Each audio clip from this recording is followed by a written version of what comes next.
Il y a déjà urgence pour Carcassonne à Albert Domecq. 2 défaites en 3 réceptions. L'USC est lanterne rouge au moment d'aborder ce deuxième bloc.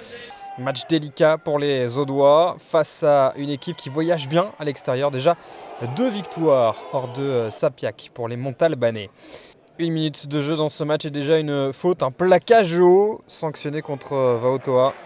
La première pénalité du match est pour Carcassonne et Antoine Renaud qui pratiquement face au perche ajuste bien la mire et ouvre le score 3-0 pour Carcassonne après 2 minutes de jeu.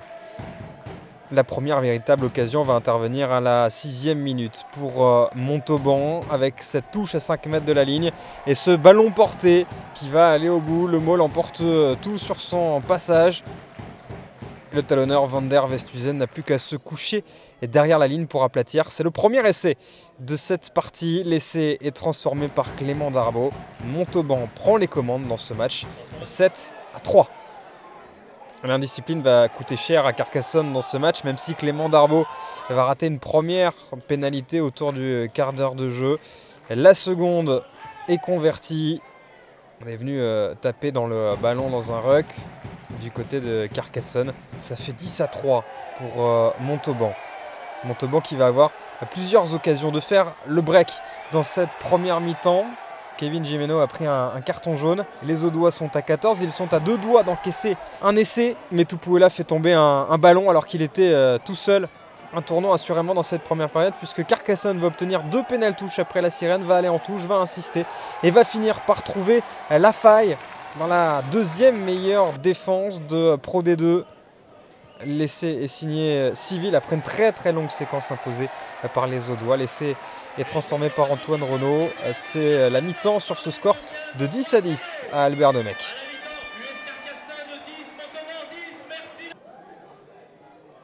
Au retour des vestiaires, le rythme retombe d'un cran dans cette partie.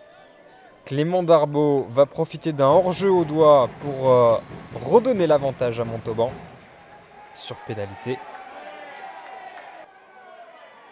Et là encore, l'USM va multiplier les occasions de marquer. Mais à chaque fois, ça échoue de peu. Et Carcassonne, qui va faire preuve de réalisme sur cette offensive après l'heure de jeu. On pilonne du côté de l'USC. La défense montalbanaise résiste dans un premier temps, mais va finir par plier sous les coups de boutoir. Et ce coup de filou là de Damien Hanon, tout juste rentré en jeu, et qui part au ras du ruck pour filer entre les poteaux. Cet essai permet à Carcassonne de prendre les devants. Avec la transformation, ça fait 17-13. On pense alors que Carcassonne a fait un pas décisif vers la victoire, mais c'est mal connaître Montauban qui va jouer crânement sa chance jusqu'au bout et va obtenir une mêlée après la sirène à 5 mètres de la ligne adverse. On va enchaîner les percussions et les charges avec les avants, avant finalement d'écarter ce ballon pour aller chercher les extérieurs. Il y a du surnombre, un surnombre qui va être bien exploité par Jérôme Bosviel qui vient marquer l'essai de la gagne en coin.